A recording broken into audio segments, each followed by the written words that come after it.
Welcome to Lynn Cullen Live, talk radio without the static. Email your questions and comments to lynn@pghcitypaper.com. And now your host, Lynn Cullen. Hello there. Welcome to another program. March is marching right along. It's the 29th. And although we were basking in global warming temperatures over the last few days, see, I'm doing the weather thing again. Blame it on the fact that, I started my broadcasting career as a weekend weather girl. That's what we were called on television. So, and by the way, knowing absolutely nothing about weather, zero. This was in the time in television when weather was not treated as it is now. Now it is, they know, a huge draw, although less of one when people have apps on their phones than it used to be. But no, weather was for a little eye candy, having some, buxom blonde babe up at a map. Who was it? She just died this year. Why am I blanking? God, why am I blanking? Oh, come on. One of the first women in television in Pittsburgh. Come on, somebody help me here. I knew her. I mean, my God, this is what happens when your brain starts literally drying up. Anyway, she it'll come to me at some point when it's totally off the subject. But she once had to do, she was a weather girl too, and she really fit the blonde babe aspect of it. I certainly never did. She actually did weather in Pittsburgh lying on a mattress in a negligee because she was doing a spot for a mattress company at the same time.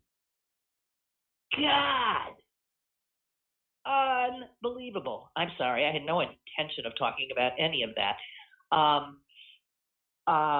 Okay, so last week I really danced around some of the heavier news stories because I just couldn't. And I find myself today a little more capable. So for those of you who are real news junkies, that will be good news, I guess. That will slog into some of the more political stories that I was avoiding, like the plague. Boy, that's a turn of phrase that will never feel the same again, right? Being in the midst of one. Okay, so I read something in the Washington Post. You see how I did start that sentence with "so." There you go. It's one of my pet peeves, and I do it myself. But the amount of time that Democrats have to get their agenda done is so quickly disappearing. We've been through 1 year of pandemic. If you think about it, it went pretty fast. But maybe it didn't for you. The older you get, as you know, time just keeps ratcheting up its speed, or seeming to. So the Democrats barely control the House of Representatives. The last election, in which we happily threw out Donald Trump, we did not pick up any seats in the House. In fact, we lost seats. So that Democrats now have only, what is it? I'm thinking it's only like a 6 or 7 vote cushion now in the, anyway, it is tight. Not as tight as the 50-50 thing going on in the Senate. Oh, it's 9 seats. I just saw it here. Yeah. The Democrats have a 9-seat majority. Okay. What I read that I found so disquieting was that Republicans think that they're going to take back the House next year. Next year, guys, 22. And you know what? It's a pretty safe bet. Because we know that traditionally the midterm election is when the party that's in power loses seats. Barack Obama, the first time he hit a midterm, he lost 63 seats in 2010. That was huge. Imagine that. 63 seat turnover from Democrat to Republican. Trump lost 40 seats in 2018, thus giving Nancy Pelosi back the speaker's gavel. Or maybe she had it anyway. I can't keep track of all of this stuff. But see, here's the thing. And this is always the thing. Republicans control the vast majority of state legislatures, about 2/3 of them. Mm-hmm. And guess what's happening this year? Yeah, redistricting. So all of those Republican legislators and legislatures are going to gerrymander and redistrict their states, ensuring that Democrats will have a much harder time hanging on to the seats they have, and Republicans will be able to kind of draw the kind of boundaries that can probably easily flip the House.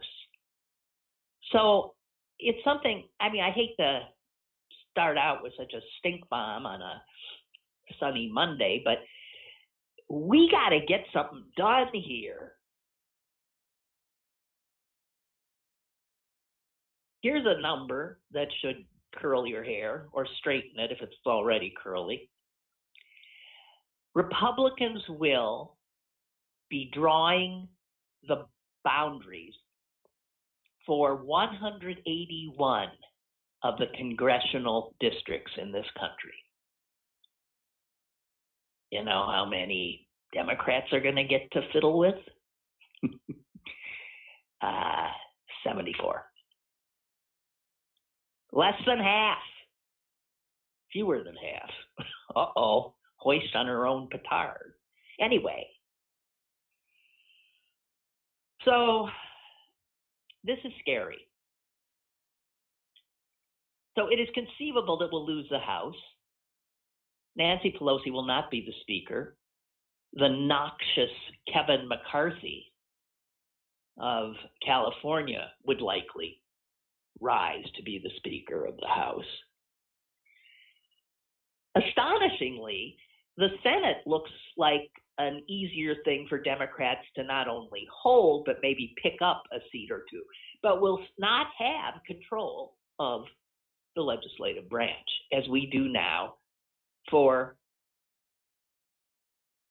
a year and a half?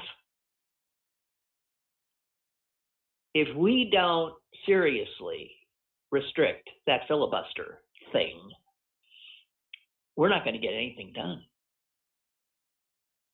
And the one person standing in the way of that is Joe Manchin. Man alive, God Almighty. So anyway, I'm just telling you that we need to what? we need to wring our hands and tear our hair, beat our breasts, and howl into the wind. That's scary. And there's nothing, it's a done deal because Democrats don't pay attention to state offices like in this state. Good God. You know what's happening in this state right now? Republican controlled, except for, well, we got a governor right now, but Who knows? That could change too. And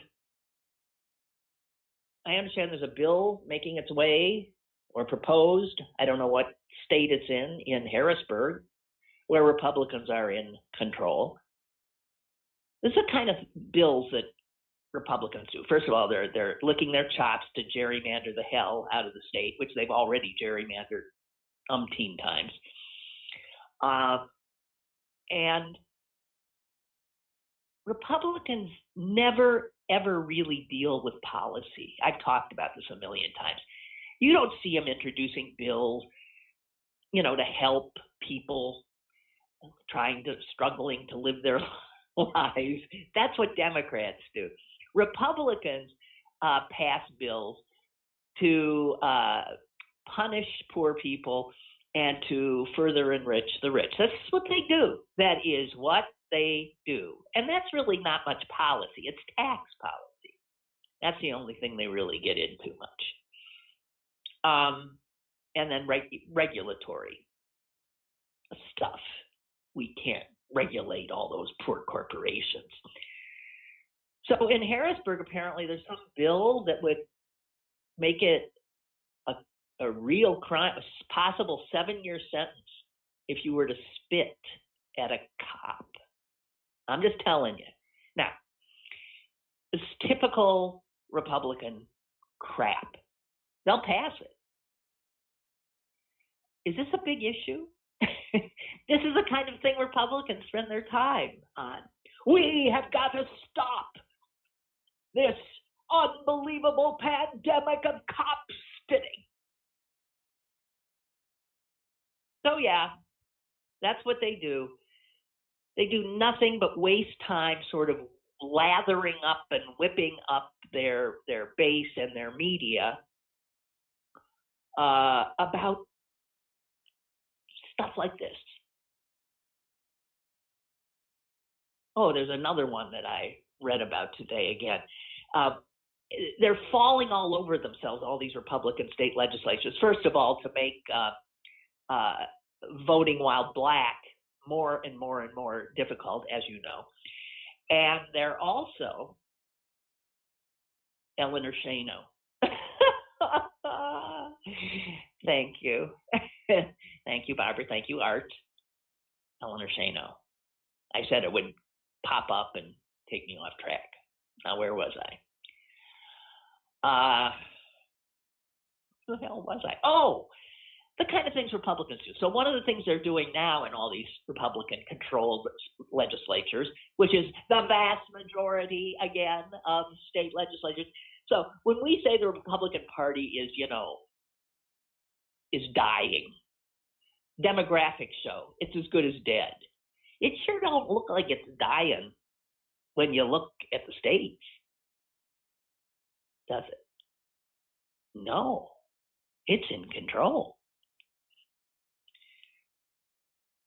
So they're now doing a really, really important work on trying to make voting more difficult, making sure that the epidemic of people spitting on cops ceases. And and here's the other one. They're all of a sudden so concerned about women's sports. Now, I have news for you. Republicans have never been concerned about women's sports. Because, because, they're Republican. Women, sports, what? Not interested. All of a sudden, they're interested. They're interested because they heard that a lot of guys, I guess, are going to become women. They are. They're just going to say, oh, I see a chance here. I'm going to say I'm a woman. And I'm going to get on the women's track team because God knows I can't win much in the men. And I'm going to blow them away. So the GOP is falling all over themselves to pass bills that would not allow transgender athletes to be on a team. And, when they're thinking of this, they're not thinking so much of trans boys or men. They're thinking only of trans women. Because there they see that there would be an advantage to a trans woman over a woman who at birth was female. Well, I've talked about this before and said, on, sort of a blushing, passing kind of scrutiny, which means not much, there would be, I can see where, if you had like sort of more testosterone and stuff, that might give you an advantage or something. But these Republicans are freaking out over this. And they're going to keep trans kids from being able to be on sports teams. Megan Rapione, the great soccer player, Olympic gold medalist, World Cup champ, and very outspoken woman, wrote an op-ed in the, I think, the Washington Post, talking about how important sports were to her as a child, and saying how important it is for so many children, giving them direction, giving them, a feeling of belonging, giving them the ability to learn things and grow. All of this stuff so important, and she's just repelled by the idea of these Republicans deciding that they're going to cull this subset of children, their children, subset of them, and say, you, though, cannot play.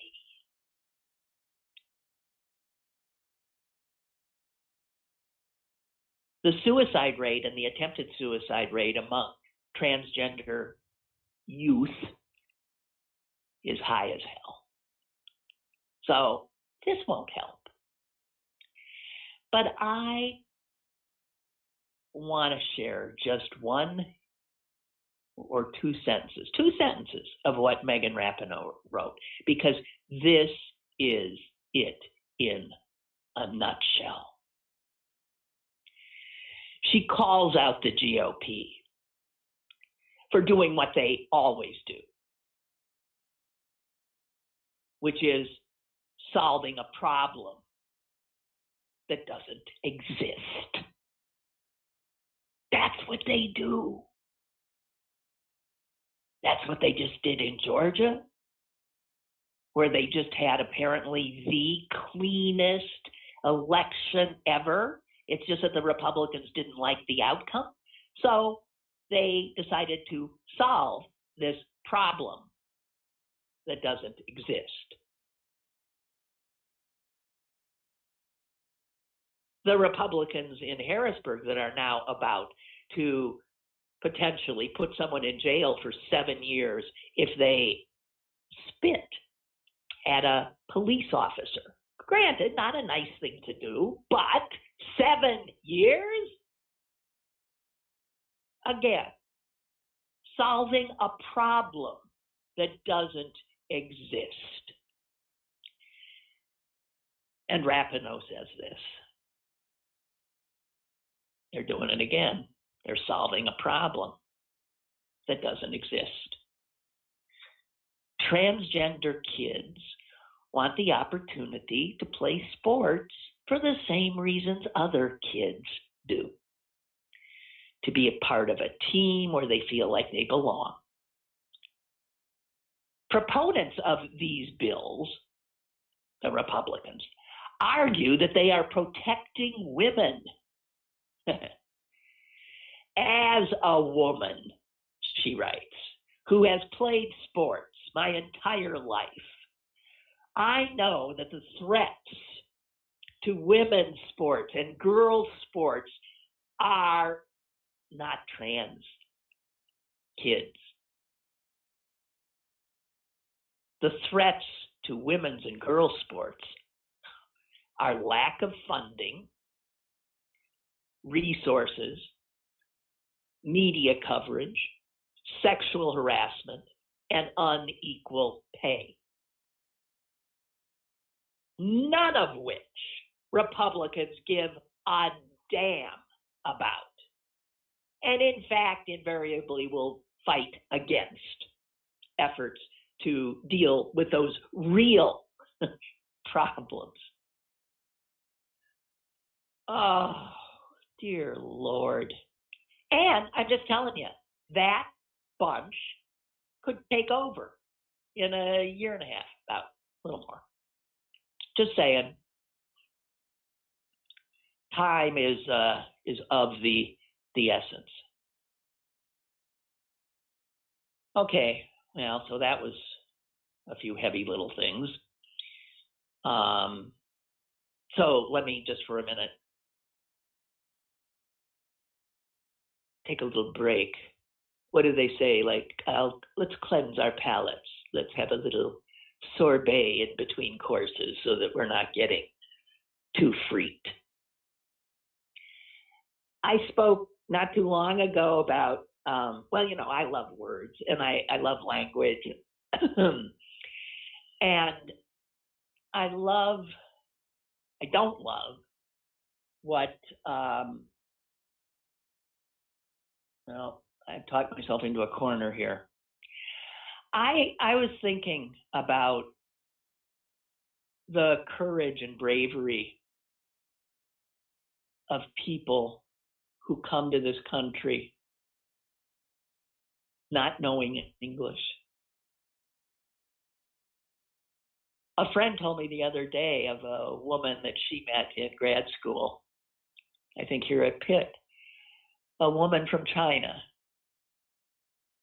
who came here and she didn't speak English, and she was heading in 5 months or something into a graduate program here, which is taught in English. And my friend watched as this woman just hit the books. And damn if she didn't take the courses and pass, get her degree. The kind of courage of immigrants who leave everything they know and head into who knows what. I mean, we all can look, I would imagine, at forebears. Some of us don't go too far back. I have grandparents who were immigrants.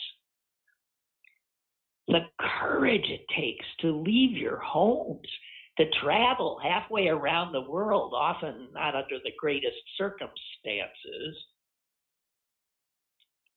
not knowing really what it is you're heading into, not knowing the language, not knowing the customs, only knowing that you are determined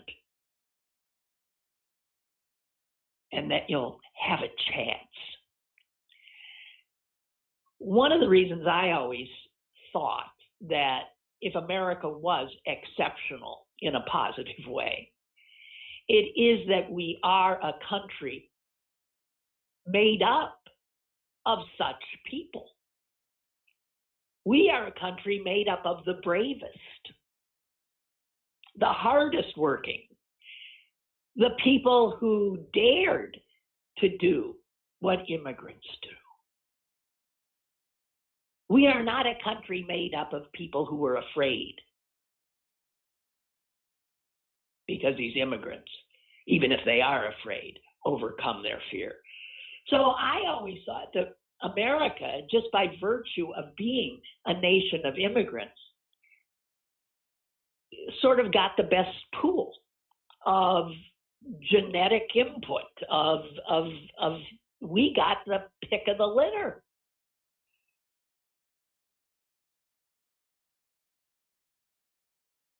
Again, tell that to the Republicans. It's just amazing how one group of people can be so wrong so often. It's just mind-blowing. Anyway, so I bring all this up because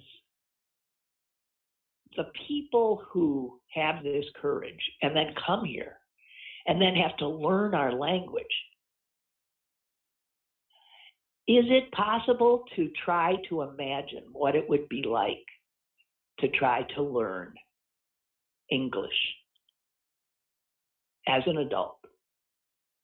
And I think it must be one of the toughest languages. I don't know. I mean, I never had to learn it as an adult. I got it through osmosis. I can't imagine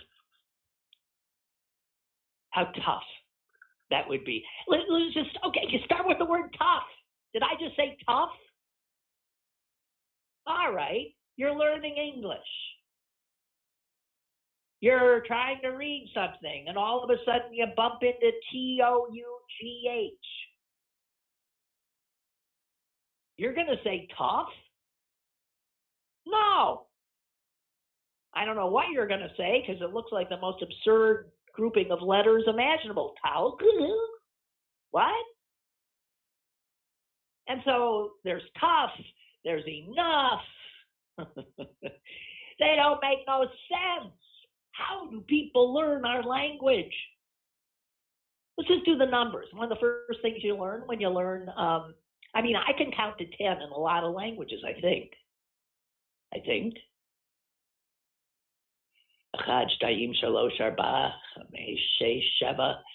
Uh-oh. What's after 7? I can't remember. Uh-oh. 1, 2, 3, 4, 5, 6, 7. You learn, you can do those.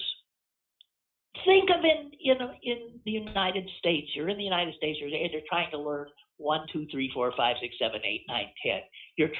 You can learn it try to spell it, write it down. Let's start with 1.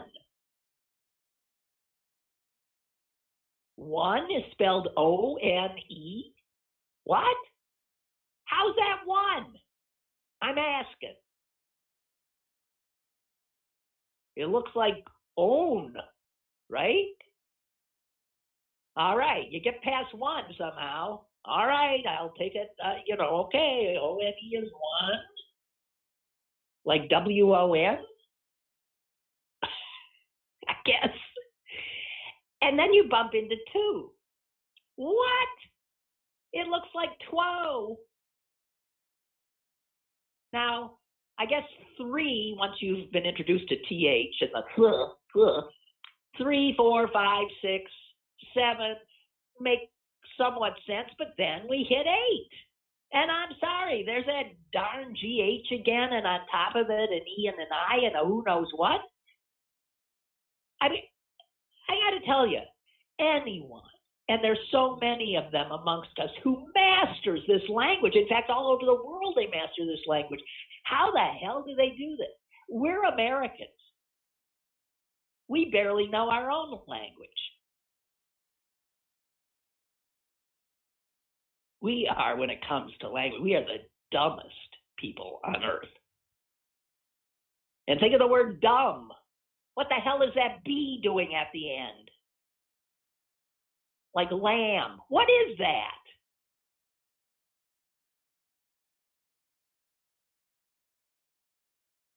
Should. Why should there be an L? Excuse me. Why should there be an L in should? Do you pronounce should? Good God. And okay, I got one more. Okay, you got 1 goose here. And if you have another goose who comes by, you then have not 2 gooses, you have 2 geese. However, if you have a moose over here and then another moose wanders by, you would assume, of course, that you have meese, but you do not, because nothing in English makes a damn bit of sense. I just needed to say it. Oh, dear God. Henry writes, if Democrats only have until January 2023, January 2023 is when the changeover happens. We have only until early November of 22. That's when the election is, right? But you're right. We'd have a I don't know. Technically you're right, Henry. Sorry, I'll back away. Then Democrats are going to have to fight fire with fire, he says. I agree. Don't think for a minute that Mitch McConnell wouldn't kill the filibuster. Sure. We have to find a way to do it. And don't think for a minute that Republicans wouldn't rule by executive order if they had to do it. So Democrats have to use the executive order, even if the orders are temporary. Democrats need to learn to bully the bullies. We don't fight dirty enough. Well, I'll tell you one thing. We're always fighting by the Queensberry rules. And the Republicans are, always bringing brass knuckles and, nunchucks. And I think we've learned that lesson. It looks to me like Biden has certainly learned it, I think. We'll see, won't we?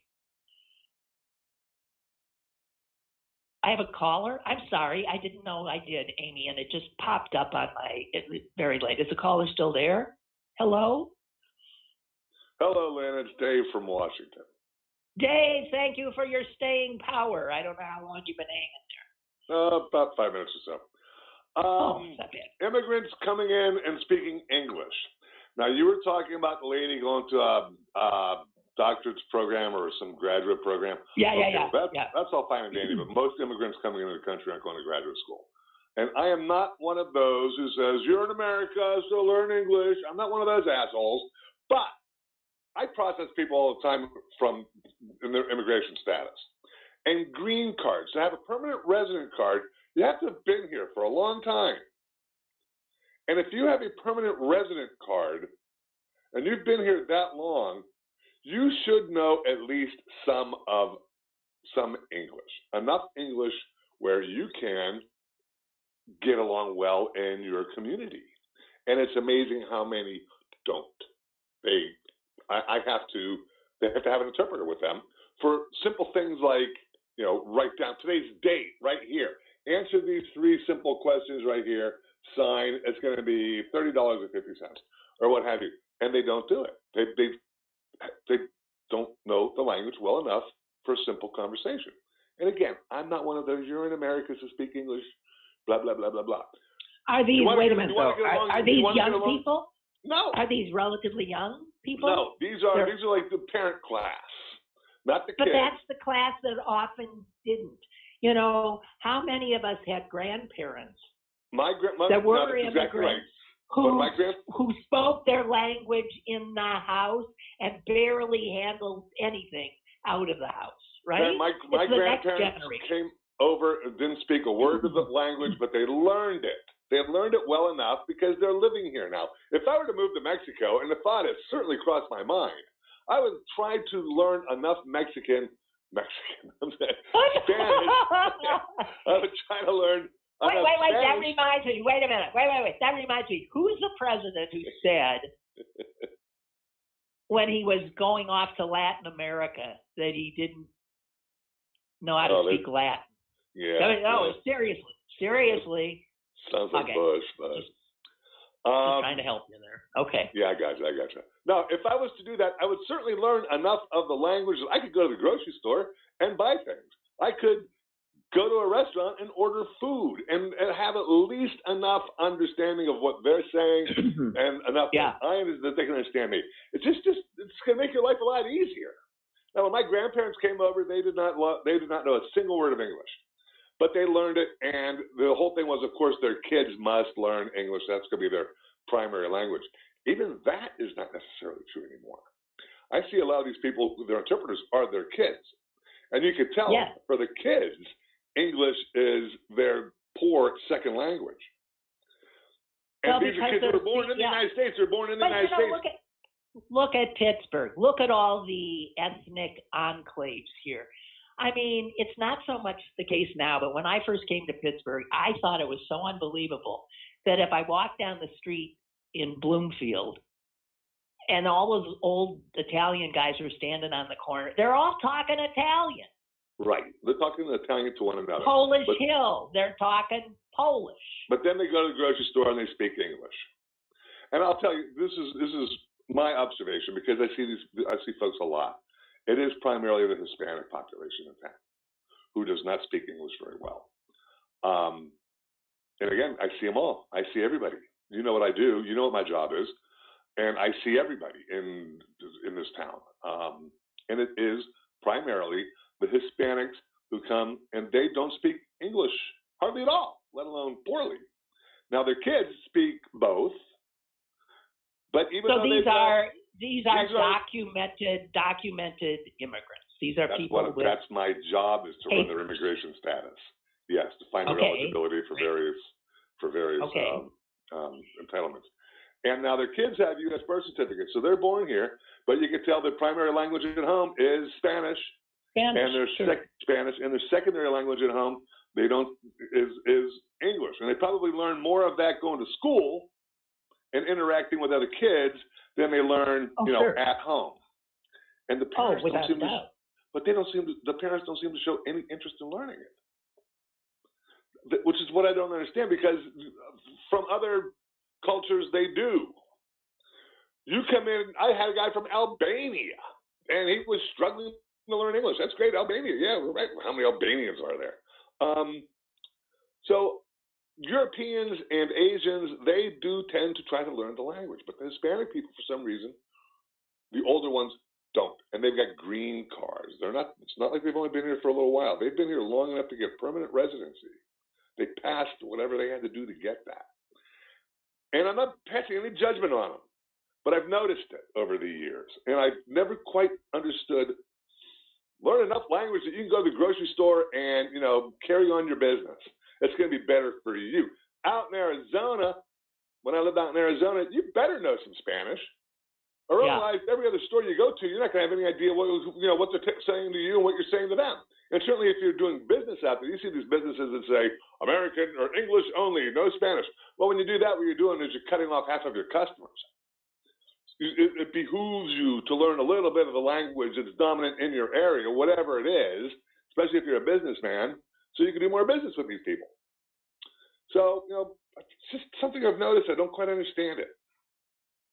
Well, it could also be, I don't know either, but it could also be that you stay within when you're first here, your own group, your segregated group, right? So you're sort of able, in as much as you're able to just continue with the language that you dream in and you've always known and that you're most fluent in. I mean, one of the things that would drive me crazy in doing a second language is, I value the ability to, communicate through words, to speak, but I would never be as fluent in another language. I would never be as able to say what I want to say. Right. So, it could just be that, I just don't know.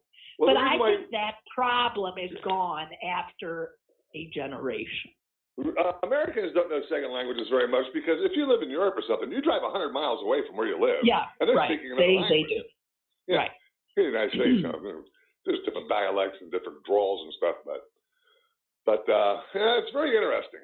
So anyway, just let me throw that at you, because they're not all coming over and learning English as a second language. They go to graduate school. They're just coming over here to live, and a lot of them, for some reason, aren't learning the language. But, well, that'll keep them back. Thank you. All right, now, thank you very much. Thank you. Bye. It's always good to hear from you. Delana says, your discussion about English reminds me of this bit from I Love Lucy. Lucy has Ricky read a bedtime story to prepare for their baby. Being Cuban, he messes up every word spelled with O-U-G-H. Oh, that's great. Because in English, it's pronounced 50 different ways. Yeah, it is. Like it's bought, rough. Those are all, But wait. Trying to think. Cough. O-U-G-H. Thought. It can be a whole bunch of, you're right. Next to Welsh and Chinese, English has got to be one of the most difficult languages to learn. And yet, more people seem to speak it and learn it. I mean, you've got people who aren't American speaking it better, than a lot of natives do. Brooke writes, talk about solving problems that don't exist. How about denying water? Geez, I told you about this before they passed it, when it was still just a glimmer in the cruel Republican heart. I said, and I didn't even believe it when I said, they got a bill and they're not going to allow anyone to give somebody waiting on a hot day in line for 7, 8, 9 hours, which is not unusual in certain parts of Georgia. They would not allow somebody to be given a glass of water. Talk about solving problems that don't exist. How about denying water to voters? Apparently, Georgia wants voters to drop dead before they reach. Well, sure. They want them to be so thirsty or that they give up and they go home.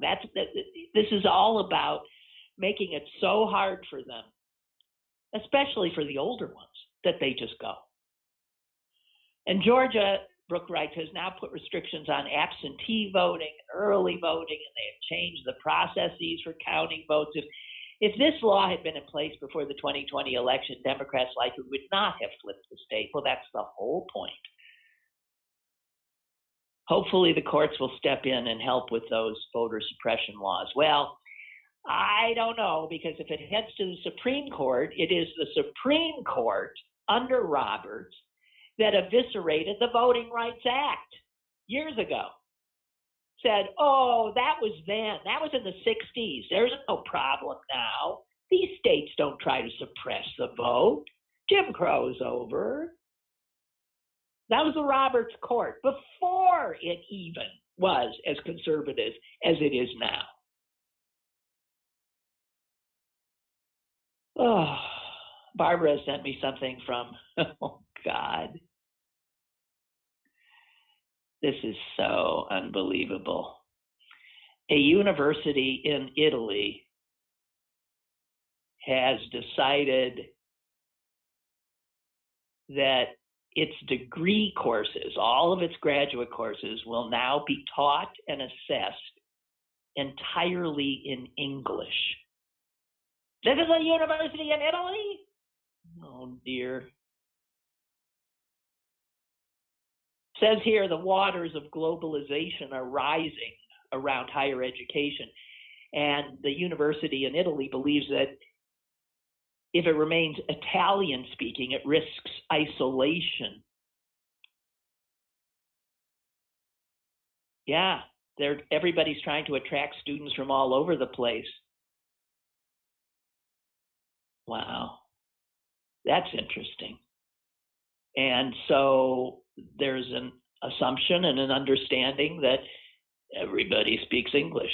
How the hell? I just can't imagine. My brother teaches or gives lectures around the world, and he often is blown away. It's not like, he goes to Slovenia. He doesn't give his lecture in Slovenian. He gives his lecture in English.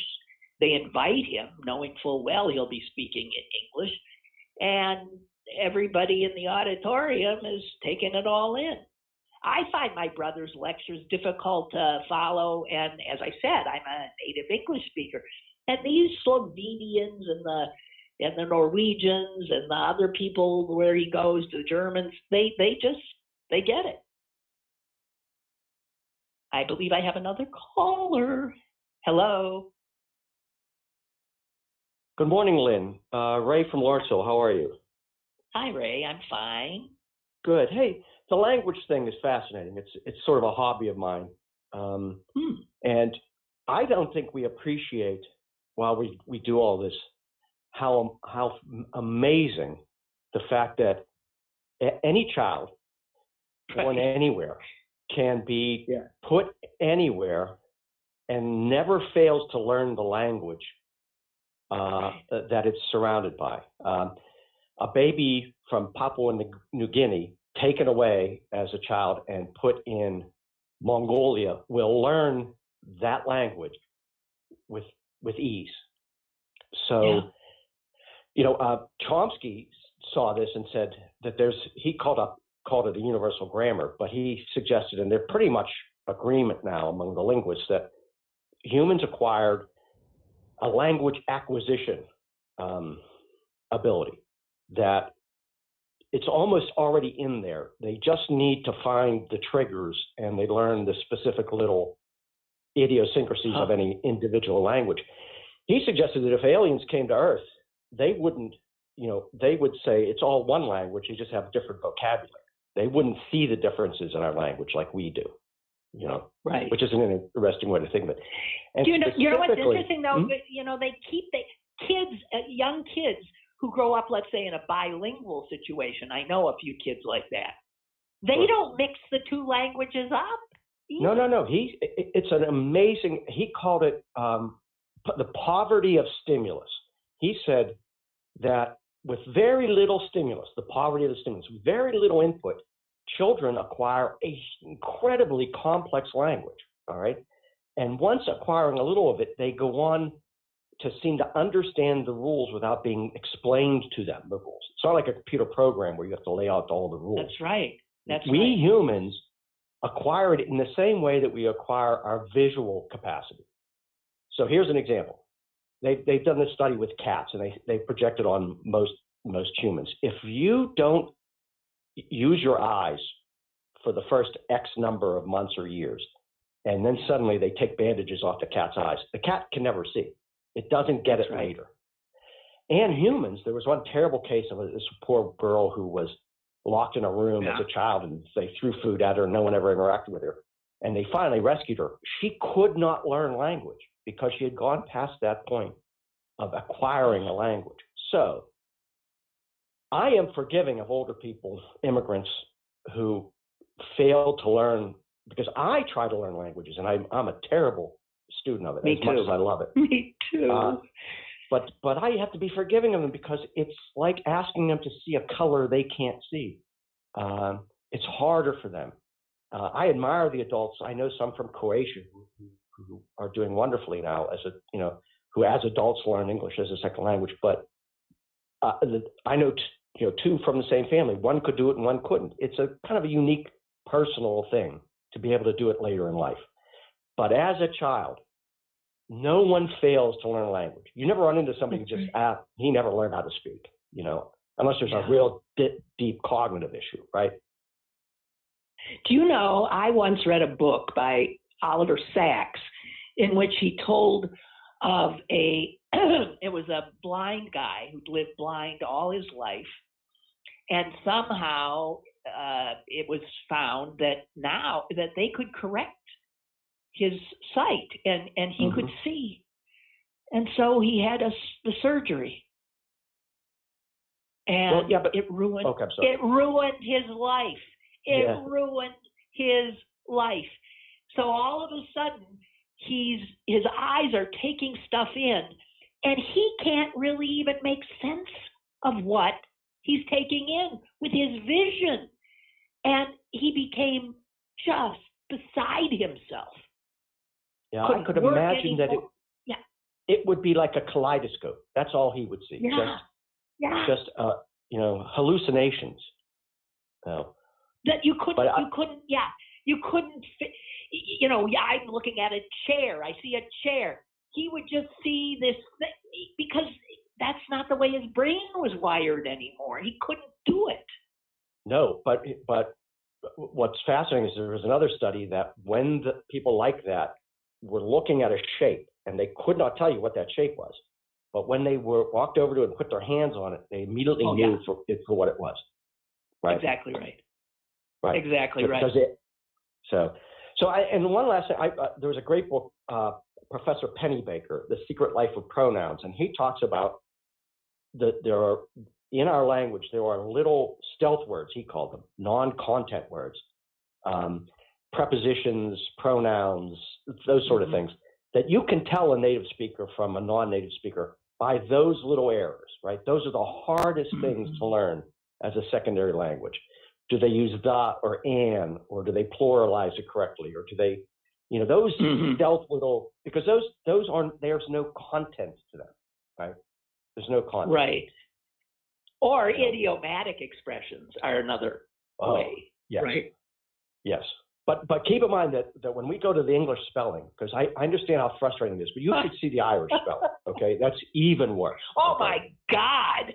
Yeah, it's impossible. And then Welsh makes the Irish look easy, Gaelic look right, and they're almost the same language. If you hear it spoken, I have some Irish on me, so if I hear the Scottish Gaels talk and the Welsh Gael, or the Welsh, it's a Gaelic, the Welsh speak, you could probably hold your own in listening and getting directions or which door to use.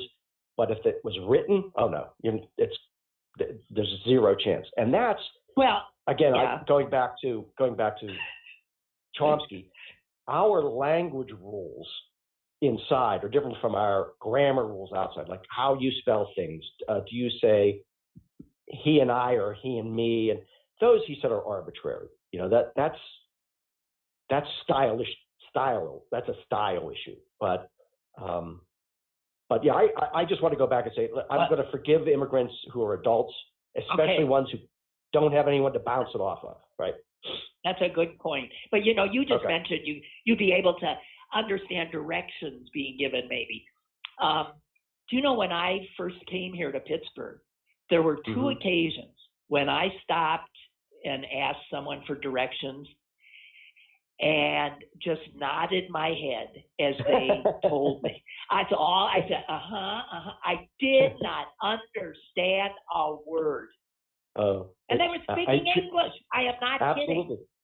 Hey, listen, you go to Cork, Ireland, where I have family, and they have subtitles when they interview some Cork people into English, and they're speaking English, they're not speaking Irish. I remember saying, I was over there for a party, and there was a bunch of young, preteens and teens who were laughing. They would have me say things, and I would say them, and they would laugh hilariously at my pronunciation. And I'd lay the Pittsburgh on, knowing that, but they thought it was hilarious. And it's all English. But it's also when I was in Scotland, there were a few Scots that I bumped into who I also could not understand. Yes, they were speaking English. And I thought, I don't know what the hell they're saying. Nope. It's amazing. I'll get a couple speaking to each other, one from the north and one from the south, and every once in a while there'll be a Scot in there, and I won't hear a word of it. I don't know. I know it's English. I won't know what they just said. Interesting stuff. Thank you. Sure, Lynn. You stay safe. Huh? Okay. You too. Bye. Oh, yes. Bye-bye. Bye. Hey, speaking of, those Italian universities now saying they're going to teach in English, Bree writes from Malaysia, it's not just Italy, Lynn. This is why I'm abroad, essentially. What? You teach English? Although he says I have given talks in German. In one case, I was in northern Italy, where the dominant language was actually German.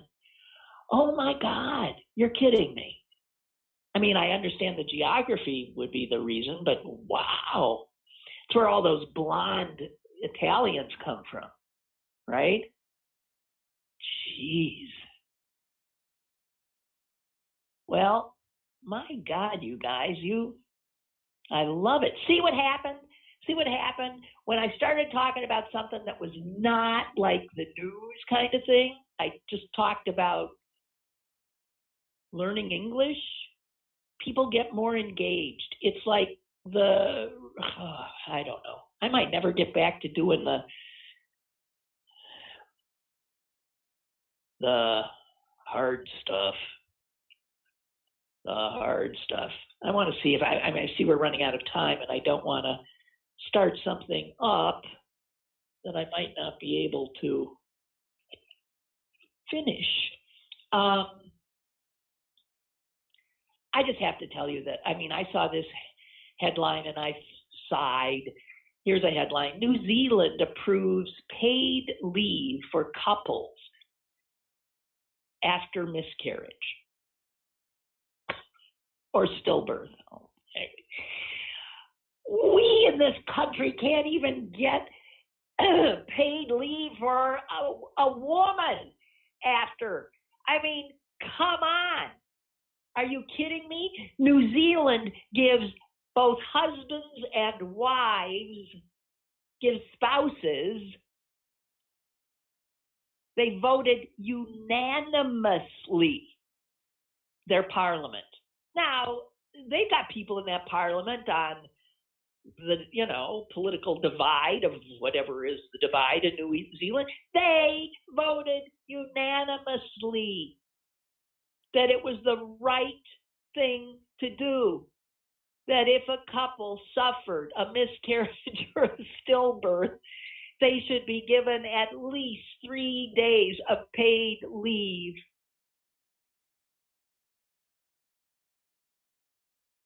Now, employers there had already been required to provide paid leave in the event of a stillbirth.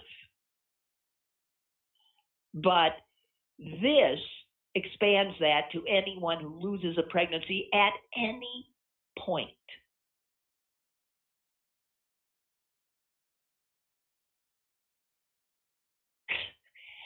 Again, it is hard to state just how uncaring our culture, our government is to women, to children, and to families. We offer very, very little help.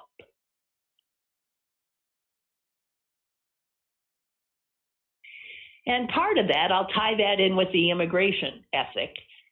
The toughest, strongest, most courageous people came to our shores. And that sense in America of being tough and of not needing any help, of how many people say, my grandfather, and he didn't get any this, and there was no that, he just did. Yeah, that ethic is so strong and so valued in our national narrative. And there's good things about that, obviously. But the other side of that coin is that it has made us a peculiarly, almost unique country that just doesn't see the need to give its people, help. I don't know. These are huge, huge problems, hundreds of years in the making. And after a while, it just settles into the blood and the bone. And we don't get it. The rest of the world pretty much gets it. We do not. It's incredible.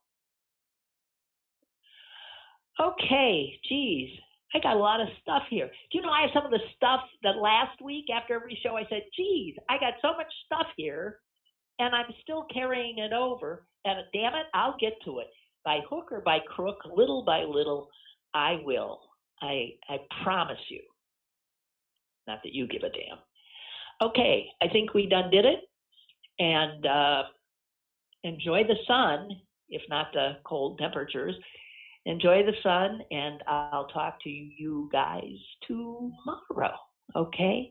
Stay safe, be well. Bye.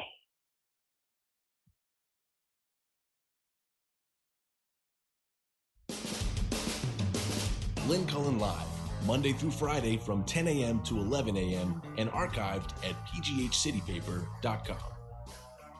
The opinions expressed on Lynn Cullen Live are those of the host and do not necessarily reflect the viewpoints of Pittsburgh City Paper or its advertisers.